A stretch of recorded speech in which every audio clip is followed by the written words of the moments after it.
Well, good morning, everyone. I hope you enjoyed those theme songs, The Trip Down Memory Lane. It's too bad we didn't develop any polling questions on naming that theme song. Welcome to our webinar, Developing and Implementing Family Service Agreements.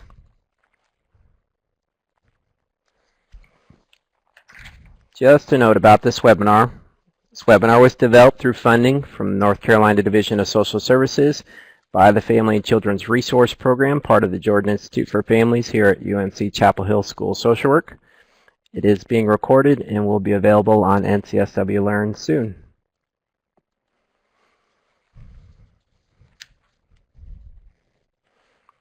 All right, our goals for this webinar today.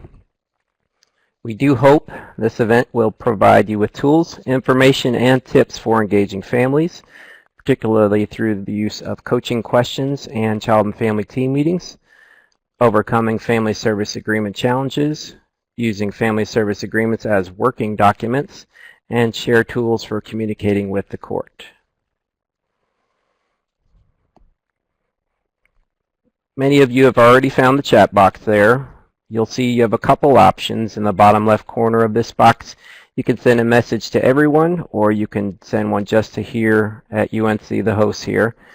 This will be the primary way you can communicate with us. It can move pretty fast at times, but don't worry if you guys are typing any questions in this chat box. We have somebody here to help us keep track of all the questions. We'll certainly look for opportunities that we can have our presenters answer your question during the presentation.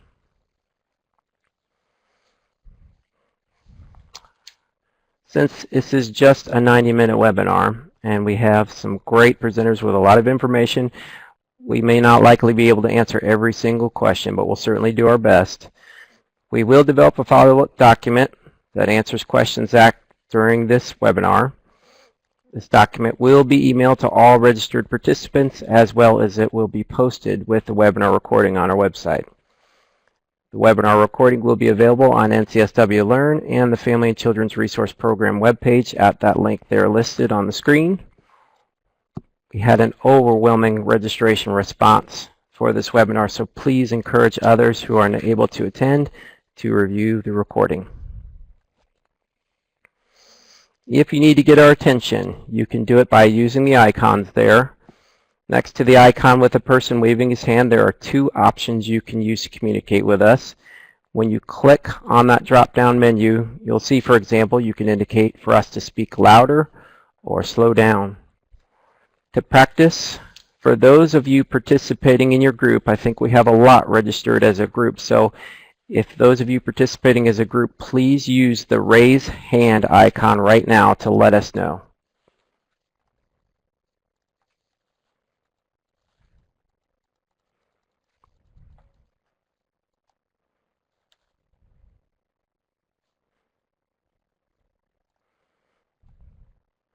Great. Indeed, it does look like we have a lot of folks participating as a group today. So we also normally do a poll to give you a chance to tell us what your role is, but since we have such a large group today, we'll just give you a snapshot of who's registered. So of our more than 700 registrants include 462 direct line staff, 9 agency directors, 159 supervisors, 35 program managers or program administrators, 14 county DSS trainers, and several others. Again, I'd like to welcome all of you today to our webinar. My name is Rick Seckman, and I'm with UNC Jordan Institute for Families. I will be facilitating today's webinar. We have technical support from our colleagues Philip Armfield and John McMahon. And let me allow our presenters to introduce themselves, starting with Dee. Good morning to all of our participants. We really thank you for joining in the webinar. I am Dee Hunt. I serve as a program monitor for the state. And prior to that, I was in the training room for 17 years. And prior to that, I was doing line work like you are for 17 years. So I just want to say welcome, and it gives me great pleasure to be back into a very comfortable zone. Have a great time today. Thank you, Dee. Holly? Good morning, everybody. This is Holly McNeil. I am one of the trainers at the division and also take the lead on MRS things. Many of you hear me on the Staying Connected calls. I'm excited to do this webinar. A lot of you that have been in my trainings know this is something that I'm really passionate about. So looking forward to talking to you this morning.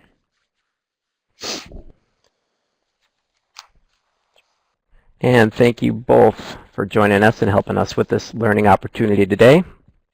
We'll give you their contact information at the end of the webinar. Of course, it's on the handout as well. All right, our agenda today. So we'll spend the remainder of our 90 minutes together talking about how a comprehensive assessment is the foundation of a family services agreement, how child and family team meetings are the catalyst for developing family service agreements, how family service agreements are working documents to be discussed often with the family. We will share a case example. We will discuss common challenges with developing family services agreements, and any remaining time will be for question and answer. I will now pass it over to Holly to get us started. All righty, here we go. So first thing we just want to talk about is how important it is to think about service agreements not as an event but as a process. So the service agreement, the development of the service agreement really starts all the way back in assessment during the CPS assessment when rapport is built with the family. Of course, that continues if the case gets passed on to an in-home worker or a foster care worker, and that rapport is really important. When families trust us, when they feel like they're seen as people, they are more likely to be honest and open with us, and the more information we have, the better job we can do of building a service agreement that will really meet their needs and will help them be successful. I hope that you remember that with all the deadlines and the policies and the things, all those deadlines that need to be met, it gets easy to forget that we have to do the foundational stuff too, which is understanding what is underneath what often we see are the issues but are really symptoms. If you think of something like substance abuse, there's a whole lot of reasons why people might be abusing substances, and how we intervene may depend on what it is that brought them to the place they are today. So that's why it's so important to not just know that they have a substance abuse issue, but to try to understand what brought them to that place. This also ties into trauma, which we've talked about a lot recently. Understanding their past trauma. Oftentimes trauma is much easier to address than some of the other symptoms that we see, like substance abuse. If we take care of the trauma, that sometimes will alleviate the substance abuse, or at least make them more likely to be successful in substance abuse treatment. So thinking about doing that work as part of development of the service agreement is going to be really important. All right, I forgot it. So the next thing we're going to think about is assessment. And here I'm using the word in a different way. I'm not talking about the CPS assessment. I'm talking about the assessment that in-home and out-of-home workers do with families as they are developing service agreements or preparing to develop service agreements.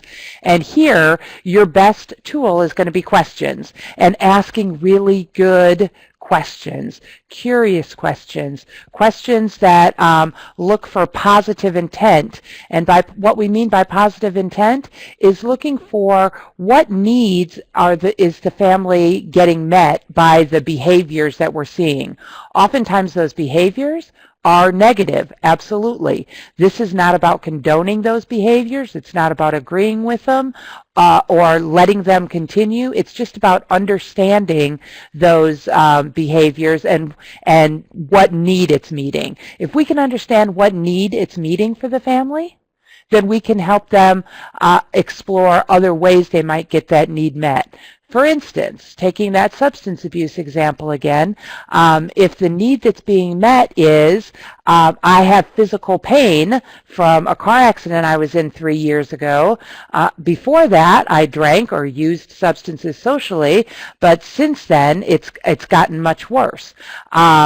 If we understand that, then we can help them find ways to address that physical pain in a more constructive way. So looking for that positive intent, and the only way we can do that is, again, by asking good questions. Seek first to understand is something that you'll hear about if you read Stephen Covey's book, 7 Habits of Highly Effective People. He talks about empathic listening. And he talks about using empathic listening, which means setting aside your agenda to understand what the other person is saying. So it looks very much like attentive listening. The big difference is your intent. Somebody that's watching you would not know whether you were using attentive listening or empathic listening. You know because you are you're not listening to fill out your risk assessment form. You're not listening to think about what resources you're going to offer the family. You're simply listening to understand what their story is. So that's one of the first ones I want you to think about. And then you've heard of all these questions, scaling questions, exception questions, survival questions, really thinking about how you can use those. And supervisors that are out there, I want to encourage you to think about using these kinds of questions with your staff. What we hear from staff is when supervisors use these questions with them, that staff are more likely to use them with their families. It helps people to see how they work when you're on the receiving end of those questions. So for example, supervisors, when you have a worker come in and says, oh my God, this case is the worst one I've ever had and I'm so concerned about these kids, you may slow them down for a minute and just ask a scaling question. So on a scale of 1 to 10, where 1 is we don't even have time to write a petition, we have to go get those kids right now, and 10 is this family is awesome, we could close it tomorrow. Where do you think they fall? Not only will that help them with their critical thinking to think about, really, where is this family? Because we're all human and we get our buttons pushed sometimes. So sometimes we may think the sky is falling when really, if we slow down a minute, we can see that maybe it's not as bad as we think. If it is as bad as we think, then it's going to help us go, where are we really? Do we need to go out and take immediate custody? Do we even need to consider a petition? Or where are we on this case? For supervisors, you're going to get more information. Because once they give a number, they say, well, it's an 8. That's not the end of it. Then you say, tell me what makes it an 8. And that's going to help them think through, well, what does make it an 8 for me? Remember, there's no right or wrong answer in scaling. You may, when they describe it to you, that you may think, well, that's not an 8, that's just a 6. They are overreacting. That doesn't matter. What matters is what they're going to give you those details, and you can talk about, okay, how can we get this to a 9? What do we need to look at? It's just about asking those questions and getting those details. Asking exception questions. Again, all of us are human, and there's going to be certain cases that really bother us, and sometimes with those cases we can get caught up in, oh my gosh, the parent's doing this wrong and they're doing that wrong, and they have a hard time seeing some of the strengths of the family. Exception questions do a great job of bringing out those strengths. So tell me a time when they did seem to do something you asked them to do. Tell me about a time when you did see them interact positively with their children, and really keep on those questions to help them think through that. The dreams and hopes, I think we don't always think about this. We think, yeah, dreams and hopes, that's above our pay grade. We're just here to get them to minimum parenting standards. But if we understand what their dreams and hopes are, that's what we can use to motivate families, and we are in the motivation business. So what can we understand about their dreams and hopes that might get them to where we need them to be? A great example that I always like to share is a young man that I heard speak speak. He was 15 when his family started attending CFTs, and one of the things that the professionals in the room were concerned about were his behavior at school and his grades. When they asked him what his dreams and hopes were, he talked about wanting to have his own lawn mowing business. So they were like, well, that's not really what we're here to talk about. But when they said to him, okay, what do you need to get there? What do you need to have your own lawn mowing business? And he said, well, I have to have a driver's license so that I can get places. And they said, okay, what do you need to do to get your driver's license? Well, for one, I have to take driver's ed. And in order to take driver's ed, I have to have a B average. Okay, what can we do to get that done? And I can't have disciplinary actions against me. Well, how can we make that happen? Now, all of a sudden, the goals that the professionals had coming into the meeting are being met, but the kid is working on his goal. So we can use those sometimes as motivation, so thinking about that. Another thing that I want to point out here is that the initial Family Services Agreement in the case decision summary is our bridge between assessments and in-home services or foster care. So what we want to do is be thoughtful and get our assessment partners on board, and we train this in assessments, I promise, to be thoughtful about what those service agreements say. Those of you that have been through the TPSA training know that from starting in January, the initial service agreement will be signed by the family. Just that one page will be taken out so that they understand, here are the things that we're working on right now until we get to your more complete, more rich service agreement that will be done with your in-home worker or your out-of-home worker. So we want to really think about that initial service agreement as the bridge between assessments and ongoing services. And then lastly, you know I couldn't leave out child and family teams. So important to really work on developing a child and family team. It is easy to gloss over this and just say, okay, we're going to have a child and family team meeting. Who do you want? Oh, you don't want anybody to attend? Okay, we'll just have it here at the house with me and you, and my supervisor will come. Most people, at first, when you first ask them that question, who do you want in your team, may say no one. But it's up to us to, again, get them thinking critically, help them think about who might be helpful to me, who have been helpful to me in the past. Chapter 7, the CFT policy, gives you some questions to use, thinking about things like, who do you call when you run out of food? Who do you call when you need a ride? One question that I think is an awesome one to ask that builds a little humor into the visit is to ask, who are you going to call when I leave to complain about me? That lets you laugh at yourself. It humanizes you a little bit, and it lets them think about, who are those people that I trust enough to call and say, the social worker was just here, let me tell you what happened. Those are people they might want on their team, and so you might be able to help you. That might be able to help them think about it a little bit. As you've already heard, engagement is going to be key here. So some of the things that we want to think about when we're thinking about engagement is culture. So we need to be, again, asking questions and try to stay away from questions like, so what is your culture? Or tell me about your culture. Most of us would have a hard time with that question. Instead, ask curious questions that will inform you about their culture. Notice things in their home. If there's a particular picture, if there are things hanging on the wall, doodads sitting around that might have special meaning to people, ask them about those and ask them to educate you about the things that are important to them. Don't assume that if they say, well, my culture is I'm Jewish. Don't assume that you know about what it is to be Jewish in their family. Ask them, tell me what that means to you. You know, what are the important things about being Jewish to you? What are the important things about being a Latino to you? Ask those curious questions and understand those things. And then encourage them to build culture into their CFTs. are there things that they would like to do in their CFT that will make it theirs?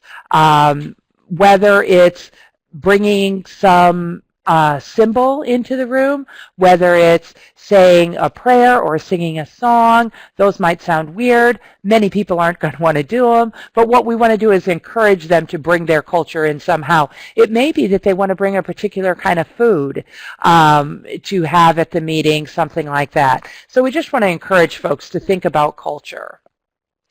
And then we want to think about direct and indirect services. When I'm in the training room, what I hear a lot of people talking about is all the referrals they're going to make. I'm going to refer them to this, and I'm going to refer them to that. Don't forget that there are things that we can do with the family too, and those could be as simple as one that I did with a particular family that I always remember is bringing a deck of Uno cards with me and teaching the family to play Uno, and then encouraging them to do that for 10 minutes a day, 3 or 4 times a week to get started. Now, this was a mom that really struggled with giving her kids attention. And because she wasn't giving them much attention, they sometimes acted out in order to get her attention, which did get her attention, and that's why we were involved, because her attention wasn't always appropriate. Now, mind you, she wasn't not giving them attention because she was using drugs or anything like that. She was a little OCD, and she spent every minute of every day cleaning every inch of her home, including her children, which she almost scalded sometimes trying to, I think, sterilize them in the bathtub because she wanted them to be clean. So just helping her refocus on her kids as people was one part. Now, mind you, yes, I did make referrals for counseling for her and for her children, but still those direct services that we could do too, being creative. And I'll just tell you, that made my job a little bit more fun too. So thinking about both direct and indirect services, as well as balancing formal and informal services. So yes, we do want to use those awesome evidence-based parenting classes that are out there, and those may not work for everybody. Again, I think of a family that I had that the mom was a germphobe, going to a meeting with a bunch of people she didn't know and then eating with those people that she didn't know, having her children eat and play with these people that she didn't know, sent her anxiety soaring. So how can we address those parent education needs, maybe without sending her to a parenting class if that's not what's going to work for her? There are a lot of ways to do that. We share a lot of websites during the CPS assessments course that you might use, and also during in-home services, I believe. And if you go out there and Google parenting education, discipline techniques, you're going to find so many resources on the web, some things that they might be able to look up themselves on the web, other things that you might be able to print out and give them, like examples of behavior contracts, examples of token economies that they might use with their kids. So there's a lot of things that we can use out there that are can be equally as successful as formal and informal. So we just want to balance that. And with that, I just want to make a note that one of the things that I've seen as I've been out there, both in the training room and when we went to supervisors' meetings to talk about service agreements, in the training room, what we hear from line staff sometimes is, well, I like the idea of those informal services, but my supervisor won't let me do it. And then interestingly enough, when I went to the supervisors' meetings, what I heard was, how do I get my workers to be creative and try some informal services? So what I would ask is all of you is to think about, what do I think about those things, and what keeps us from using some of those informal services? Sometimes we might need to shore them up a little bit. If you're going to have mom talk to her minister instead of going to a formal counseling session, then we probably need to talk to the minister about, what are you going to talk to them about? What modalities might you use? And I don't mean that in the more formal term, but how are you going to help them? You know, these are the goals that we have for this family. How will you help them reach that? So you may need to check in with that. You may need to provide, if they say, hey, my sister does a great job with disciplining her kids, can she help me with my discipline? Because I just seem to lose it and end up hitting them. Well, maybe the sister can help her if that's what she'll buy into, but we might need to help the sister by giving her some written information that she can use, things like that. One example that I think about, and this came from a participant in a training room, was a mom that they had tried just about everything they could around discipline for this mom, and they were running out of ideas. Mom said, hey, I watch Super Nanny, and she seems to have really good ideas. Can I just watch Super Nanny? And the worker thought, oh my God, my supervisor's not going to let me do that. But what she did was create a form with several columns. One column had a date. The next column said, you know, what was this, a little description of what the episode of Super Nanny was about, and then it gave some, so what are you going to try? Mom could write, what are the strategies you're going to try? And then they let her journal about, when I tried it, here's what happened, here's what I think I need to do next. And the worker went over those with her at every session. When the worker presented that form to the supervisor was still a little leery of Super Nanny, but they let him try it. And Mom really engaged in it and finally made some movement. So just thinking about those. And then getting back to CFTs, thinking about quality CFTs, not just checking a box, but really doing that work to get the right people at the table. Really doing the preparation, not just with the family themselves, but also with the family's partners. So if grandma's going to come, we need to prepare grandma. We need to talk to her about what is the goal of our meeting and what might you bring to the table to support your granddaughter, daughter. If the best friend's coming, what if mom tells you, I want my best friend to come, and she tells you the name and you go, oh yeah, I know her because I had her case open for a year too. That can still work. We just need to prepare that person and talk to them about how they can be helpful. Sometimes we get a twofer out of that, right? We help the mom we're working with, but sometimes that mom that we worked with a year ago also might get some help out of it. She feels good about herself for being able to help her friend. And when you feel good about yourself, you usually do better. So we want to just think about those things and do that good preparation so that we can have quality CFTs. And then just remember to keep them family and youth driven. So these need to be, the family and the youth need to be in the driver's seat. When you've got young kids or older kids, I want to say, teenagers that are in foster care, maybe their parents aren't around, aren't engaged in the service agreement anymore. Maybe they've completely stepped out of the picture and you haven't seen them in a couple months. Let's talk to the kids about who they see as family and get those people to the table. Those are the people that are going to continue to be their family. And I know you can't see me, but I'm doing hand quotes now. So we want to get those family to the table, and so that they can really think about how they can help this young person. So while Holly's preparing a slide, I thought I'd bring in a comment really quick here. It says, even though we ask a lot of questions, a lot of families still prefer for the only persons in attendance of the CFTs are the social worker and the social work supervisor, along with the facilitator. Yes, thank you. I think that's a great question, and I do hear that sometimes. So I think sometimes it's a process, and that first CFT can be really intimidating. If you think about having to go into a meeting to talk about why your dictation's behind, and who do you want to invite to that? Well, nobody, thank you very much. Nobody else needs to know about that, right? So maybe that first meeting is going to be just the worker and the supervisor, if that really is where the family is. But we want to continue that conversation. So, and this sort of gets into follow-up and support. So at the end of that first CFT, we want to say, how did that go? Was there anybody else, now that we've had the meeting, who else would you have liked to be here? Who do you think would be helpful to have next time? So just continuing that conversation. It's not going to be a one-time conversation. The other thing that's really helpful, I think, around this is making sure that we are talking about CFTs from the beginning and ongoingly, so that it starts an assessment, and almost every time we have contact with the family, we have some small conversation about CFTs. Have you thought any more about inviting your mom? I know that sometimes you guys don't get along, but it sounds like she's been helpful in the past. So, you know, continuing those conversations to give people time to work through some of those fears that they have. Anything else?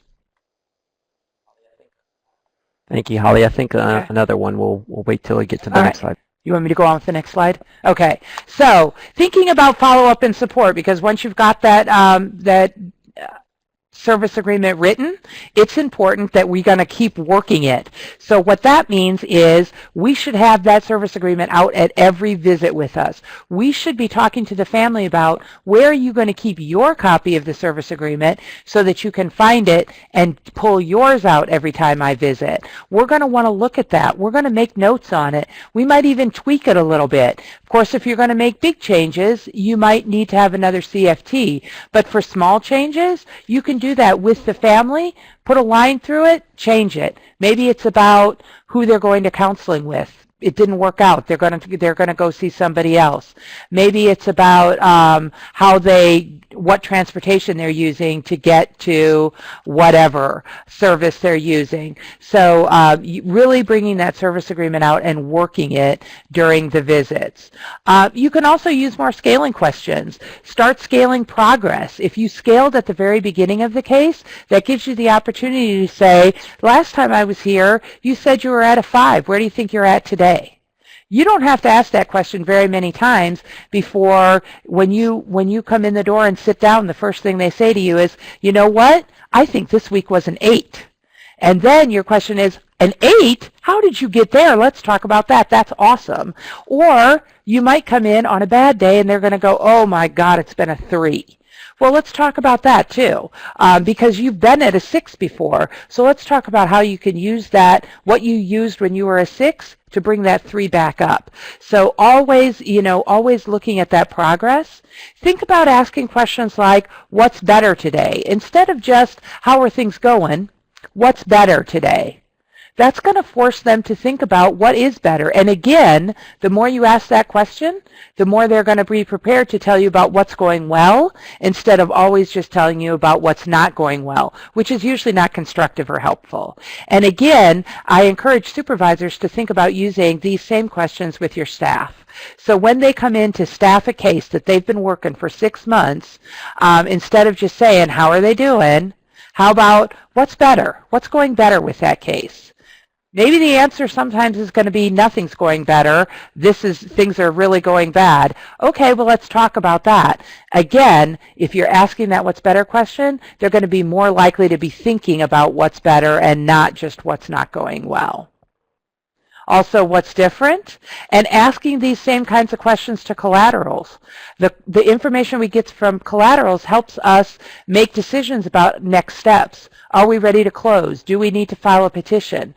So getting some concrete information about, I hear you saying that things are getting worse. What does that mean? Last time I talked to you, they were a 4. Where are they today? And what made it a 2 now instead of a 4? What's the difference?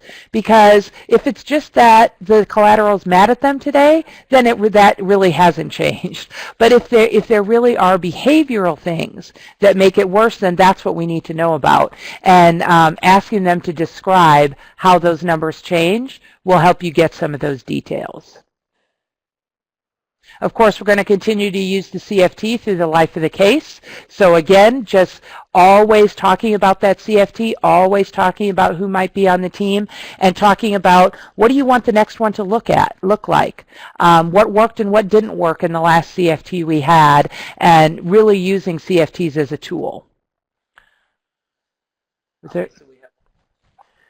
Holly, so we have one question here that I think will fold in Okay. nicely to your next slide here. It says, what do we do about the court system being willing to accept these informal supports for That case is right, Rick. plans? That is exactly what we're going to talk about next. You are omniscient, apparently. I don't think that's the right word, but it's Monday morning, everybody. He can see into the future. That's what I'm saying. So we do need to educate our court. So some of the things that I would suggest to think about is finding ways to talk with your judges. Invite them to come to an in-service or a CFT training. Some of you may not know that almost all of the CFT trainings are held outside, well, all of them are held outside training centers, and we do that for a reason. The training centers we can only use to train DSS staff because of how they're funded. But we hold the CF trainings outside of those sites so that you can invite your community partners to come and learn about CFTs with you. So invite them to a CFT training, invite them to an in-service so they can understand what is a child and family team meeting and what does it have to do with the court. Get on their judges meeting agenda to talk to them for 20 minutes or 30 minutes about why formal resource or informal resources are sometimes more helpful to families who aren't comfortable with with a formal resource, or maybe they've used a formal resource 4 or 5 times and it hasn't worked, so we're trying something different. Helping them understand it, not waiting until we're in front of them, but doing that education beforehand. Talk to the judges about why CFTs can be effective and help them to think about ways that they can make orders that allow the CFT to inform the court instead of the other way around.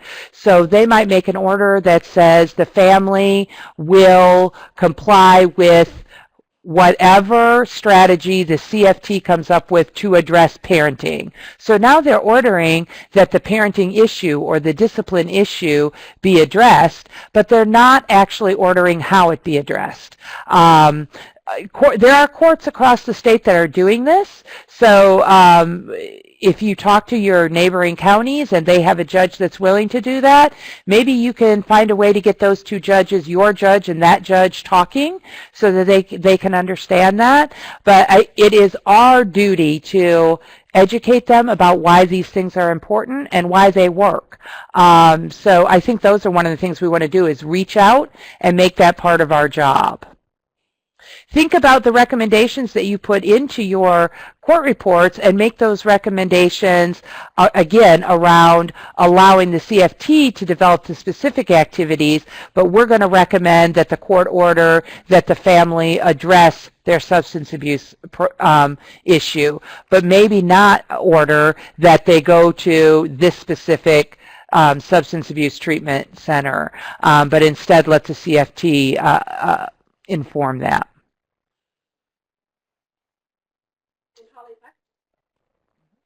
And Holly, if I could just add one thing to that, those are really wonderful recommendations. Another thing is that it is very difficult to argue with behavioral change. So if you've got those informal resources on your service agreement, they are working that plan, and you see behavioral change and it's based on those informal resources, let the documentation speak for itself. It would be very, very difficult for them to not agree with something where you really see the family changing and really making a difference. Absolutely. And with that, I'm going to hand it over to Dee to talk to you about some of these out-of-the-box activities. Thank you, Holly. You did a wonderful job setting the foundation for service agreements. One of the things that Holly said when she started this morning is something I want to just offer to you. I want you to put your fingers on your keyboard right now if you have a keyboard, or the person that has a keyboard. And Holly said something early when she first started this morning. The first one that types it in, and if you see it come in, you can stop typing, but the first one that types it in will get a star this morning. So I want your hands on the keyboard and ready. All right. Holly said that service agreements are more than, type it in.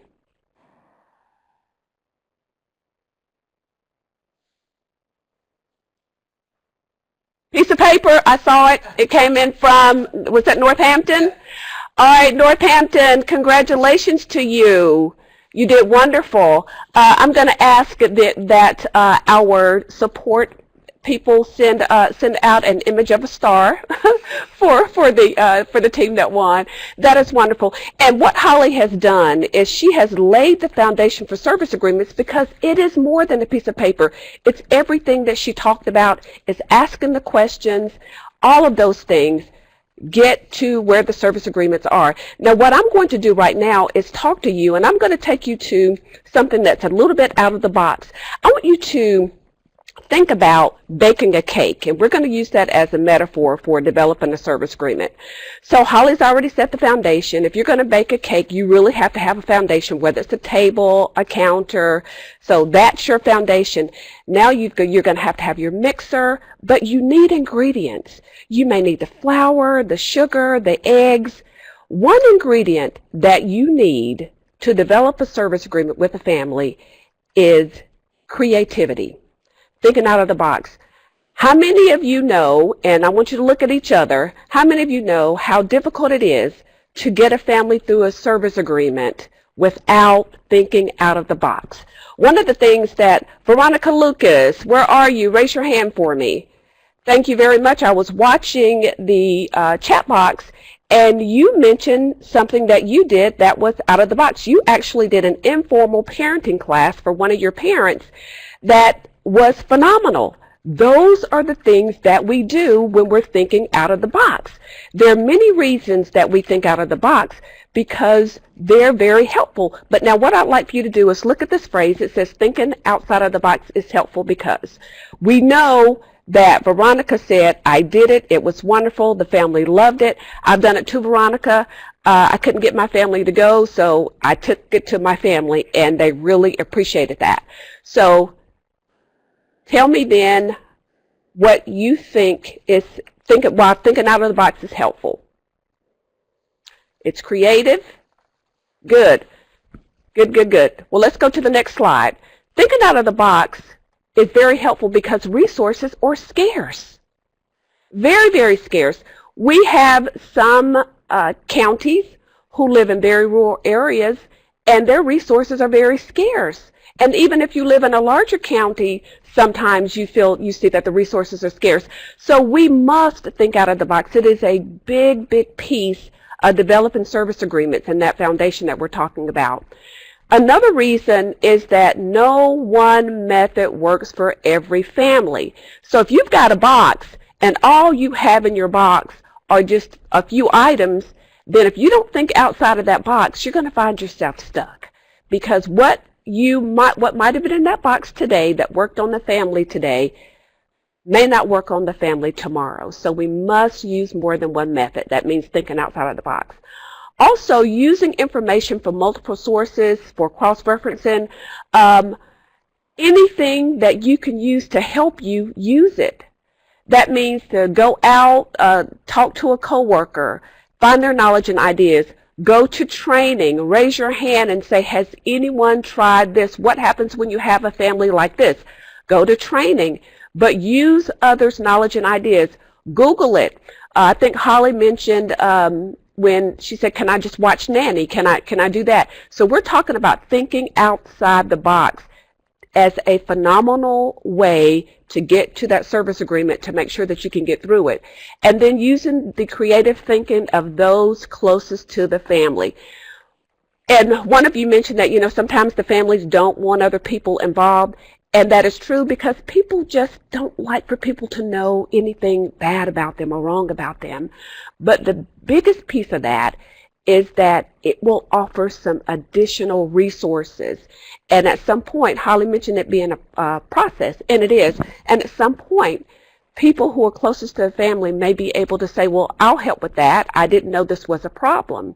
So when you're doing your CFT, coming out with things like what has worked with the family before, what can you do? What do you think has happened the last time that we may be able to help this time? The other one is using the family. They know more about themselves. It's amazing, but I have actually used my family for resources for other families. I've said, are there other places where you can get school supplies? And I've had families to give me a list of places. So families know stuff, and a lot of times they know more resources than we know. So make sure that you're asking the family about other resources, because that thinking out of the box is very, very important when you're doing this kind of work. Now, for the last thing about thinking outside of the box, what I'd like for you to do right where you sit, I want you to write down somewhere or share with the person beside you. I want you to think of one. Veronica, you've already done yours. Thank you very much.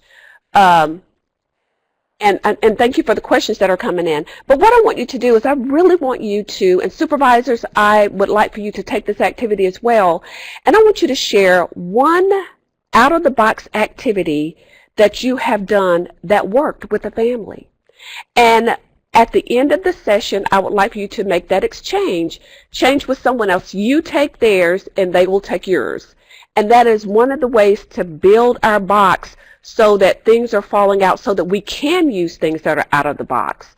So if you don't mind doing that, and supervisors, if you don't mind following up on that, that will be great.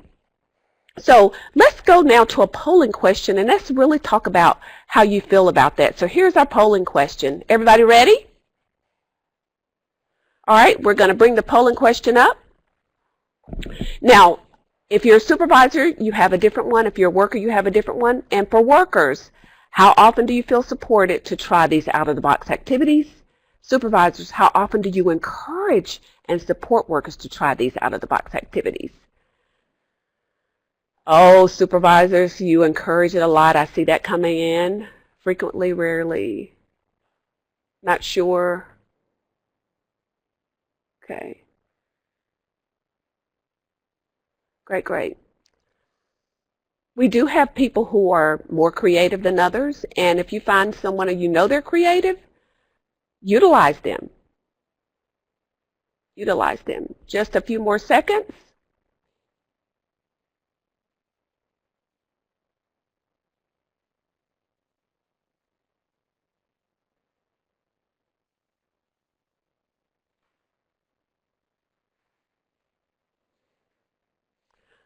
All right, we have now closed the polls, and let's look at it.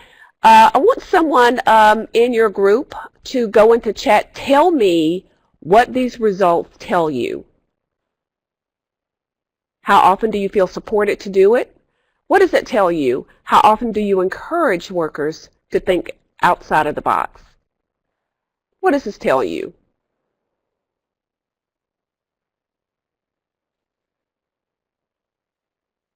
That folks are doing it. Thank you, Linda. Very good.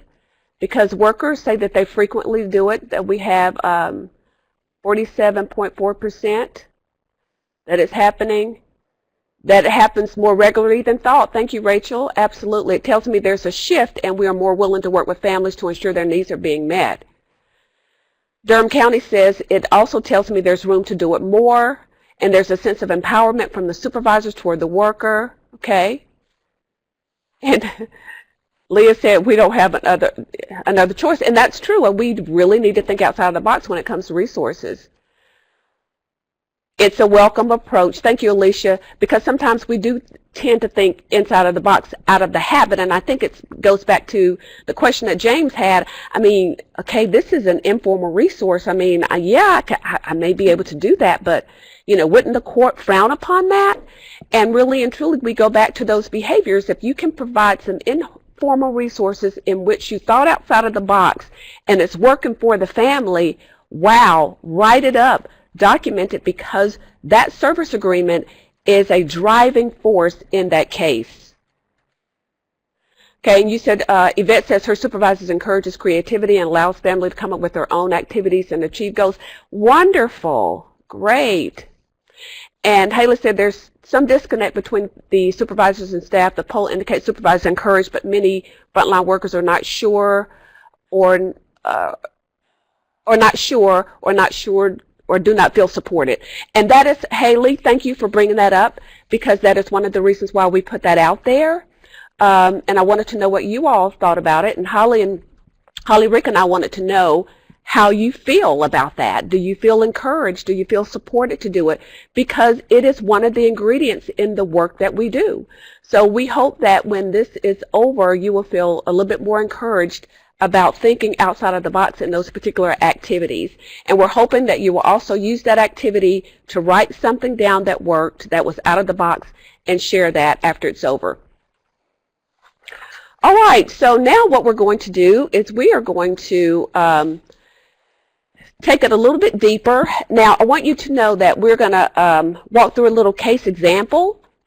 Now, we will not be able to go into a full-fledged service agreement because this is a webinar and we don't have the time to do that.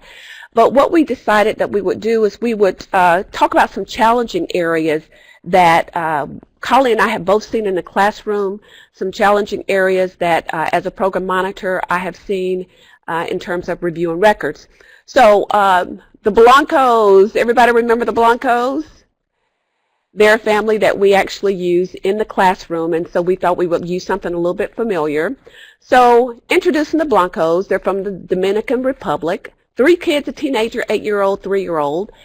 After witnessing the mother being assaulted during a home invasion, the 8-year-old is acting up at home.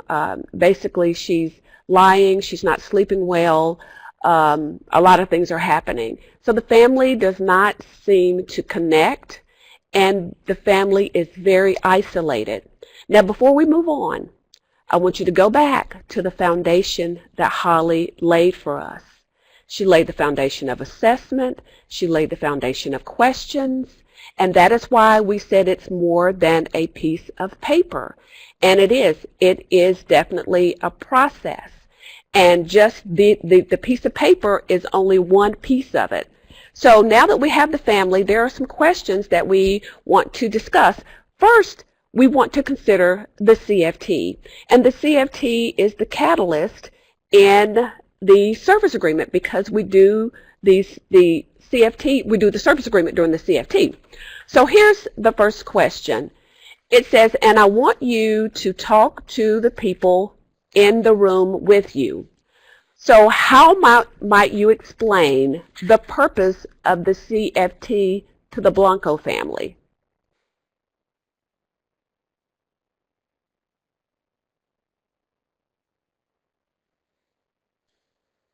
How do you explain that? The one thing that we don't do is say you have to have a CFT or do you want a CFT. The CFT is basically a gift for the family. It's an opportunity for you to sit down and talk about your family. We want to make sure, and we want to talk to them about what the purpose is, and we know that one purpose is to develop that service agreement.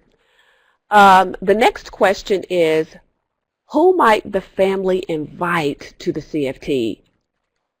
Who might the Blanco family invite? Who might that invite? I hope you're talking to each other about who they should invite because remember, this is their plan. And what questions would you ask them about how to invite someone to the CFT? Thank you. Thank you, Tara. I appreciate that. Where might the meeting take place? Where might you have this meeting? And remember, it is the family's meeting, and so they should have some input. Now, the next one I'm going to give to Holly. She does really good on this one, and some of those questions that you asked Holly was definitely about this next question. Would you facilitate the next two?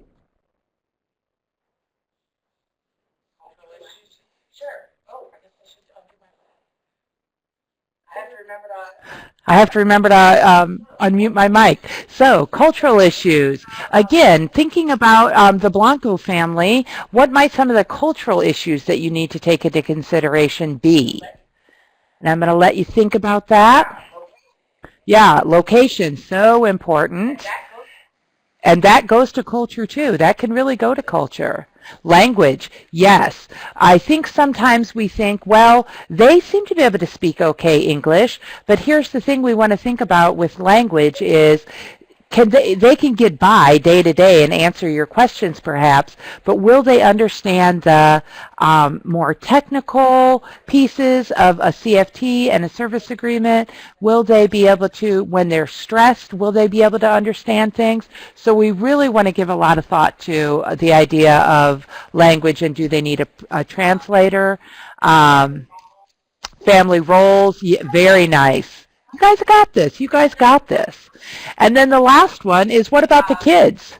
Again, I think we've often had this rule of thumb of if they're 12, then they can come to a CFT. Nothing magically happens on your 12th birthday. There's a lot of ways kids can be involved in CFTs. How might you involve the kids in the CFT, whether they're in the room or not? How can they still be a part of the CFT? Thank you, Holly. I appreciate that. Absolutely, and there are many ways.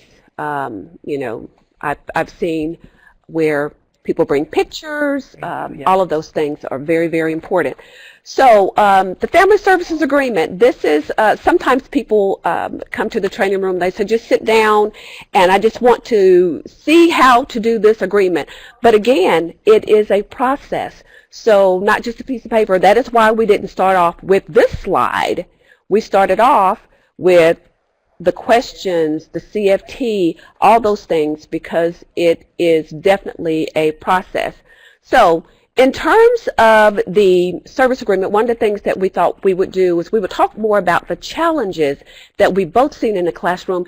And one common challenge that we see, and we see it very, very consistently, is describing those behaviors of concern.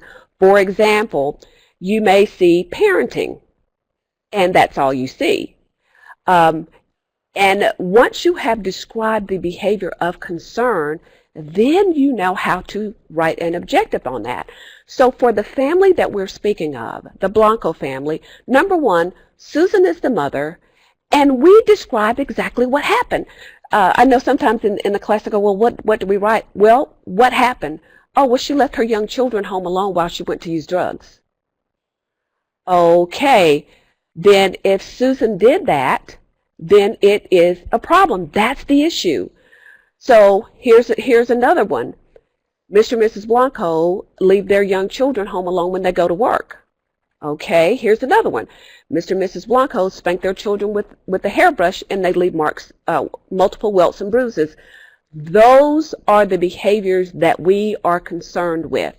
When you go back and you think about the case that we just introduced to you, we have a child that is not sleeping well, she's lying, she's stealing, and because of that, the mother hit her and left marks and bruises on her.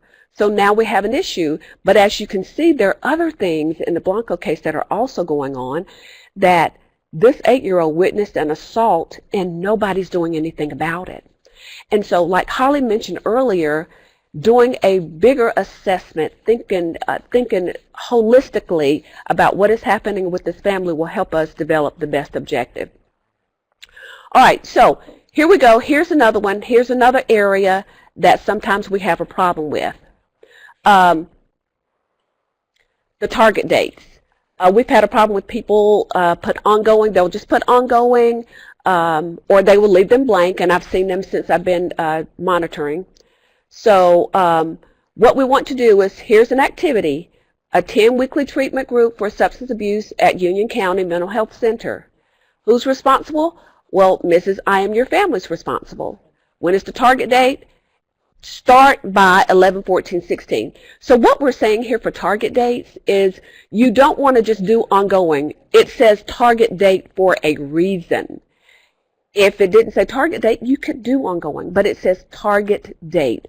That means to complete by or start by, or it could be a specific date. For example, if your activity was you will have Mrs. Blanco a list of possible babysitters or resources for housing within 7 days, then your target date would be that 7th day.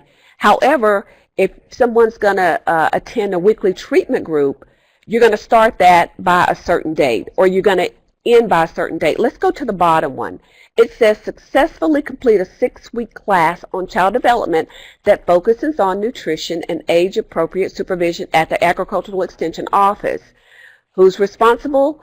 Mrs. I Am Your Family. Complete by 1/31/17.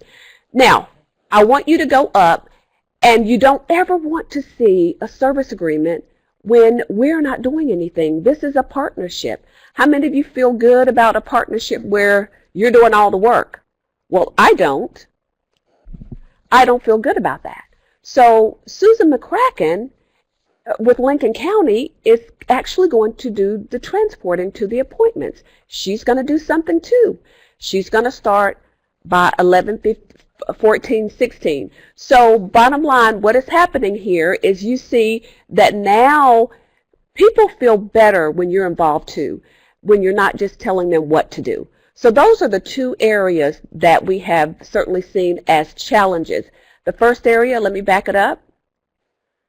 The first area is describing the behaviors of concern. Make sure that they're described. Once they're described, you can come up with an objective. So here's the next one, is setting target dates, making sure you're not just using the ongoing. That's the biggest challenge that we see. Let's go on to the next one. So right here, you see where it says need. You can put parenting right here. But when you go to number 2, it says describe behaviors that are of concern. It's what we described a moment ago.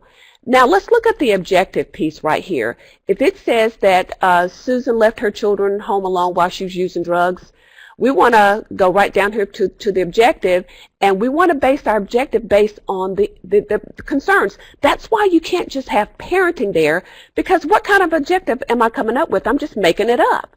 Your objective should be based on the reasons that necessitated our involvement, her leaving the child home alone. And so your objective would be what we want to see happen, and that would be that this person's going to ensure that this child is supervised at all times. So let's go on to the next page. Now, here's something else. Every once in a while, we do know what concurrent planning is, right? Everybody understands concurrent planning, working on 2 plans simultaneously. So when the primary plan is not reunification, then the social worker will include the barriers to the child's primary plan, and develop objectives based on those barriers. For example, when it is not reunification as the primary plan, when you're looking at that other plan, like maybe it's legal custody to court-approved caretaker, maybe it's adoption, maybe it's guardianship, but it's more child-focused. If the child is a fire starter, if the child does not have an identified potential legal guardian, if the child does not have a relationship with the family, then there is a barrier to that permanent plan. So here we are. So if you're looking at the out-of-home services agreement, and this is one of the challenges too that sometimes we see in the training room, first of all, it's got barriers to the permanency. We just talked about that a minute ago. Child may be a fire starter, right? Okay, so that is that behavior. It says describe the current status of efforts to overcome this barrier. Now, if you are doing concurrent planning, like you should, then there should be some efforts that you've already made. Because remember, you were already working on this. That is why number 2 was there. What is the status of the efforts? What have you done for me lately to make sure that this permanent plan can be developed, that this permanent plan can be complete to overcome this particular barrier? So we want to know what that is, and then what is the desired outcome? That's basically the objective. If they're a fire starter, what's the outcome to that? So that's the difference between the one that you're doing when we're talking about the behaviors of the parents and the one that we're doing when we're talking about the barriers to that child's particular permanent plan. So I know that we've seen this. I know you've seen it in pre-service, and we have it in a lot of the other 200 series. It says be smart, the SMART objectives. I just want you to know that these are not just acronyms. These are important Because when we talk about our objectives being SMART, these service agreements are important pieces of information. They guide the work that we do with families. For example, if I've told a family, if I wasn't specific on a certain objective, and the family didn't do it because they didn't understand it, then we're at fault, not the family. So we want to make sure that our objectives have been specific enough, that we've told them to remove the glass from the floor and not just clean up the house, that we have measured it in some way, whether it's by the day, whether it's by the amount, that it is an objective that's achievable, that is something that's realistic and time limited. We don't want to give them a time and then go in and scoop the kids up and we didn't even give them a time. So it is extremely important that we take SMART objectives very, very seriously so that we're writing the plan to help the families become successful, and so that we're not hit with this in court where you weren't specific enough. So that is why this is very, very important. Holly, you have anything to add here? Yeah, I wanted to address one of the questions. Oh, sure. I wanted to address one of the questions that came up in the chat box.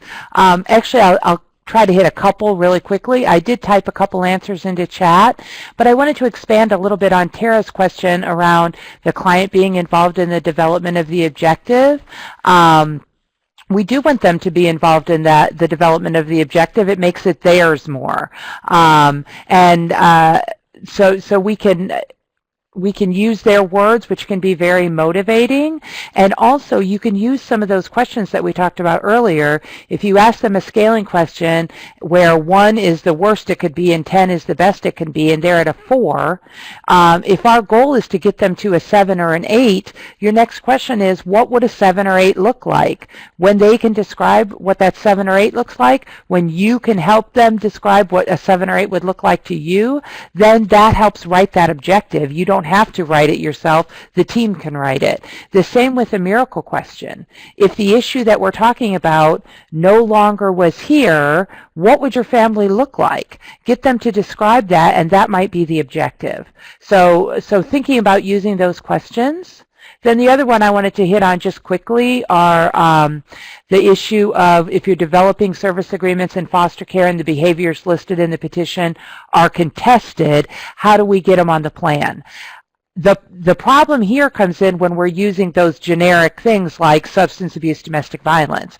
That's easy for them to argue about, but if you say, Mrs. Smith was passed out and her 3-year-old couldn't wake her and the child ended up getting burned on the stove because mom was asleep, that's much harder to argue with. So instead of saying she's got a substance abuse problem, which mom might argue with, you say that's why we want you to put those specific behaviors. So that's the best way I can think of to address that. Thanks, Dee. You're welcome, Holly. Great. We've got some other questions coming in, and we will certainly get to that. So let's go to the next slide. When we're talking about activities, we want to make sure that we are keeping those activities relative to the family, that they're, for example, if you're looking at whether it is a barrier to the permanence, it must be youth-driven, or if it's the behaviors of the parent, we want to make sure that those activities are about that. Those activities are those steps that it will take to achieve the objective that's going to eliminate the need. So when we're talking about choosing activities, we want to talk about things like scaling. I think Holly actually just mentioned that. We want to talk about, how willing are you to do this? What is your capacity to do this? What's your willingness? How confident are you that this will happen? And who's doing what is very, very important. And then building in accountability. It is so important to build in accountability. And some of those ways to do that is when we are reviewing, we don't just put that service agreement in plan and run away and come back 3 months later. We put that service agreement in place and we actually go back and we review it on a regular basis. So when you're going over every week or every other week, it is a working document. And you talk about the accountability part, and one of the questions that you could ask about the accountability piece is this. I see that you really said you wanted me out of your life. However, I noticed that you haven't completed this activity. Can you help me understand that? Or is there anything that I can do to help you get to where you need to get to? So you always want to make sure that you're building an accountability without without damaging the relationship. Because if you go in and say, you haven't done anything, you have not done one thing. I've been over here many, many times, but you do want to ask and find out, what happened. What happened? And because a lot of times when people aren't doing anything, there's something that happened. It's not what's wrong with them. It might have been what happened. So we want to make sure that we're doing it that way. Holly? Oh, I just talked about that. I'm sorry. Okay, I was in the middle of typing something, so I'll finish that later. Let's talk about reinforcing the Family Services Agreement. And I want to tie this quickly again to another parallel process with your staff. Reinforcing the Family Services Agreement is the same thing we want supervisors to do with reinforcing the things that your staff learn in the training room. They come for 3-4 days for training. They get an enormous amount of information, and then they go back to a pile of work to catch up on. That makes it really hard for the things that they learned in training to kind of take hold. They need you to reinforce it. So think about these things, and when we're thinking about reinforcing the Family Services Agreement, go over the Family Services Agreement at every visit. Remember, these are high-stress times for the family, so you may have said something to them. You may have said it clearly. You may have said it 10 times. That doesn't mean they heard it, because when you're under stress, you don't always hear things or remember them or retain them. So making sure that we're patiently going over it at every visit and making sure they understand. That's the other thing too. We may have said it, but maybe the way we said it wasn't a way that they could understand. So we want to check with them and say, did I, tell me what you understand, so I make sure that we both are on the same page. You want to discuss the Family Services Agreement even with phone contacts. So if they call to tell you whatever, they call to tell you so-and-so didn't do what she was supposed to do, hear what they have to say and then say, oh, and by the way, how is this going? What happened with that? The more they hear about it, the more likely they are to be able to retain what you're asking them to do and actually get it done. And again, think about what that parallel process would look like with your staff. Then also use your collateral contacts. We want to ask good questions with collateral contacts too. So things like, some of these collateral contacts might be CFT participants. So you were at the last meeting. What have you seen change since the last meeting? What would you like to see different? How did you think that went? Ask them a scaling question. Help them to see the strengths by asking exception questions and tie it into the service agreement.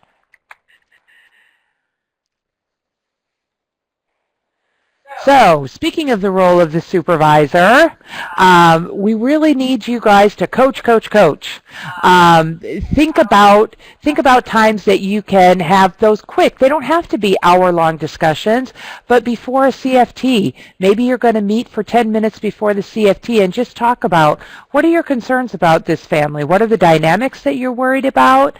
How are you going to make the family part of the plan? With this family, because it might not work the same for every family, how are you going to invite their input, and what do you see that, because we have some families that we go, so what do you want to do in this for this issue, and they just look at us.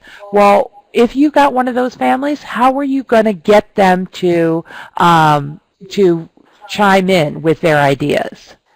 Talk about these things during supervision. Talk about, where they feel like they're doing well, where they want to improve things, what things they see as their strengths. Talk about them at case closure. What went well during this case? Is this a case that you feel really good about, or is this a case where you go, well, I'm glad this one's closing because I just did not do my best work? Here's the thing, guys. We have all had those cases, every last one of us. So let's use them as learning opportunities. If that wasn't your best work, what could you have done differently? Sometimes our best work doesn't work with every family, and we get tied into, but this is what works for me. Well, great. That works for you, and it probably works with 80% of your families, but with the other 20%, you're going to have to do something different. So let's talk about what those ideas might be. I've talked a lot today already about using that parallel process. Thinking about using those 6 principles of partnership, what does that really look like in your relationship with your staff? So thinking about how you can use that parallel process. Develop learning plans that parallel service agreements. We talk about learning plans in supervision training all the time, and learning plans are not disciplinary plans. Learning plans are things that you put in place so that people don't get to disciplinary plans. So again, these are going to be things not that you're putting in place, but you're saying to your staff, where would you like to grow? Where do you think you're struggling? If they say, service agreements, I'm struggling with how to write a good service agreement. Let's talk through that. What can we do? What activities can we do that will help you to maybe improve your service agreements? One might be go listen to the webinar on service agreements. Another one might be bring your service agreement into me and let me give you feedback on it. Things like that. Write those learning plans and work those with the staff just like you want them to work service agreements. So that means that every time you have supervision with them, you're going to get out that learning plan and you're going to go, how are you doing on this activity? Did this help? What did we do the wrong thing? Do we need to try some other activity? So really using those learning plans. It's going to help you when it comes to writing your one of supervisors' favorite things, those yearly evaluations. If you've got learning plans that can back up what they've done, you're going to be able to write a richer evaluation that's going to be more helpful and more motivating to your staff.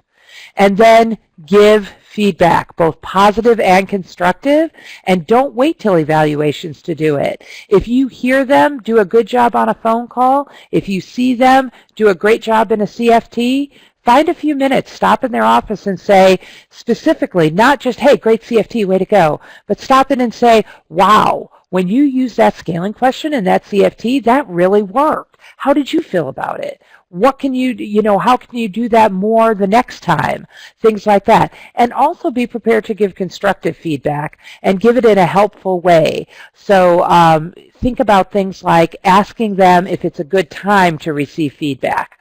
If they are getting ready to go out on a home visit, it might not be the best time to give them feedback, and they may say, can I get with you tomorrow morning? Or something like that. So ask them when is a good time to get that feedback, and then give them that feedback in a way that's just about, here's something I noticed. Do you want to think about that? Do you want to talk about it more? What did you think about it? Things like that. So giving that feedback. I hear so many people saying, I have questions about documentation. I have questions about service agreements, and we need supervisors to be giving folks feedback, not just new workers, but even some of our folks that have been around for a while and have gotten into kind of a groove, and they just do it the same way over and over, which again is going to work maybe 80% of the time, but 20% of the time it might not. So providing feedback so that they can think about things. I think sometimes we expect people to make changes and we haven't told them what those changes need to be. All right. I think we are on to questions, yeah? Yeah, we have lots of questions lining up in our chat box. We'll certainly just try and get to as many as we can because we only unfortunately have about 5 minutes for questions. Let's start with, got a couple here that are related from Donza that I was talking to Dee about. What do we do when there are several needs identified and to avoid overwhelming the family. And something related to that is, does the social worker have a responsibility for every need identified?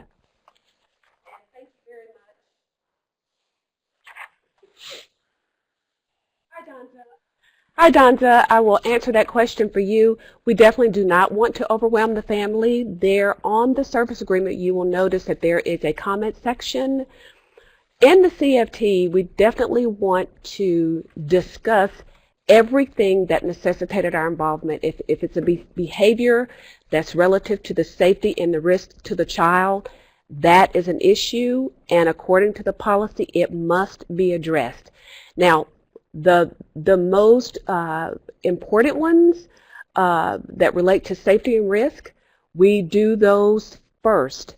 If there's 3 others that we need to do later, we will put those on the comments and we will let them know that we're doing it. One of the reasons why we do that is to make sure that they will not think that we're trying to raise the bar.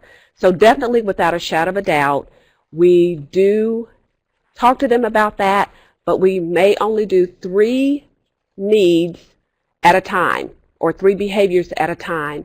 And then, because with every need there comes about 4, maybe 5 activities, and then we can discuss it later.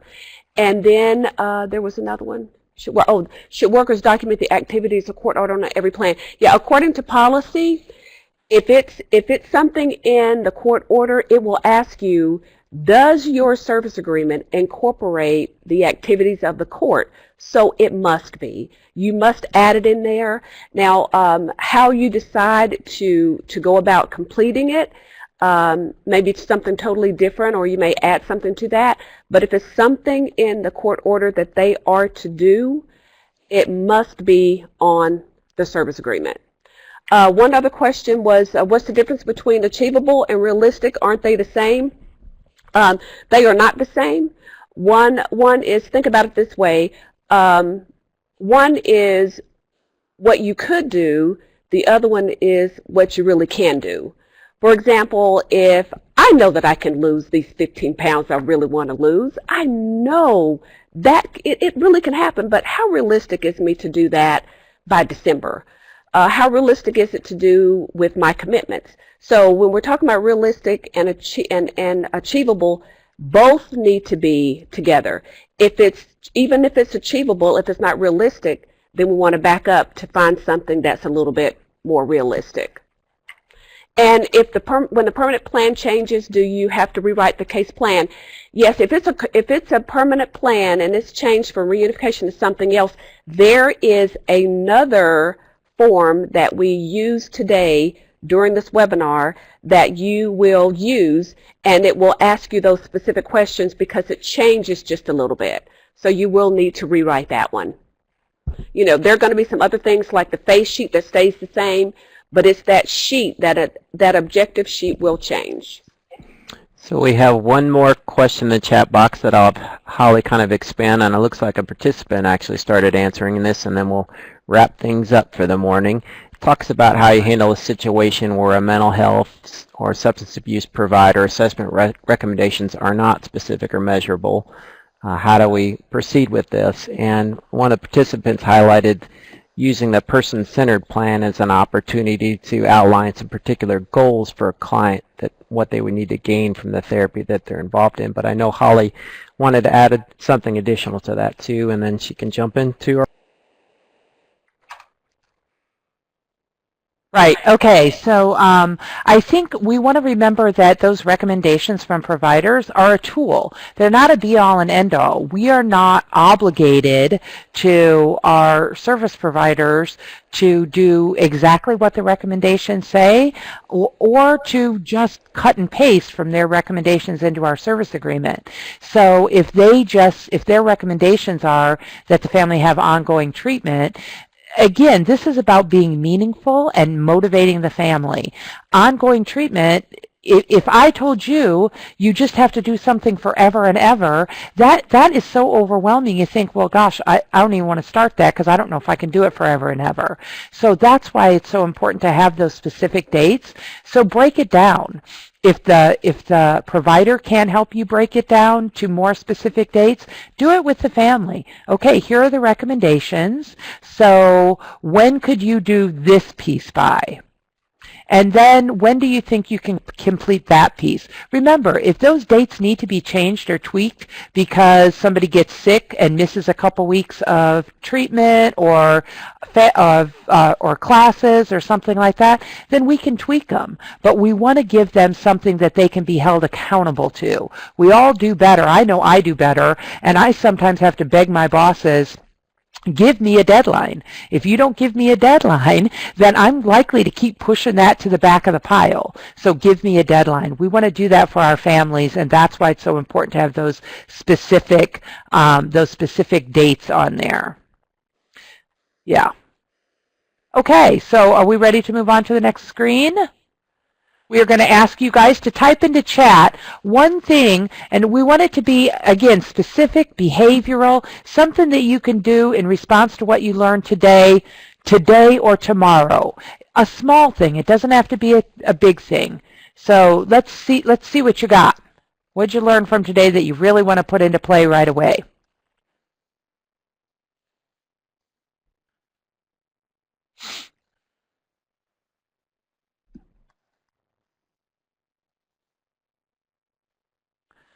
All right, great. Love these ideas. Wow, you guys, I can't even read fast enough. I am loving these. Wonderful. Oh my gosh, this is great.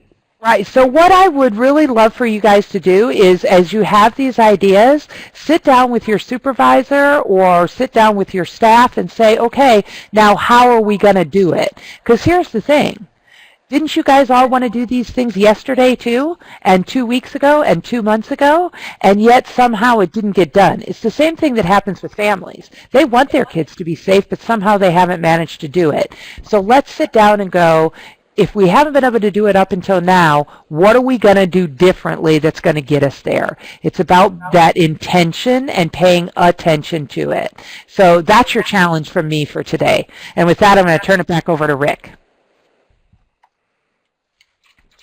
Thank you very much, Dee and Holly. So yes, our presenter contact information is here on the slide if you want to send them a quick thank you note as well.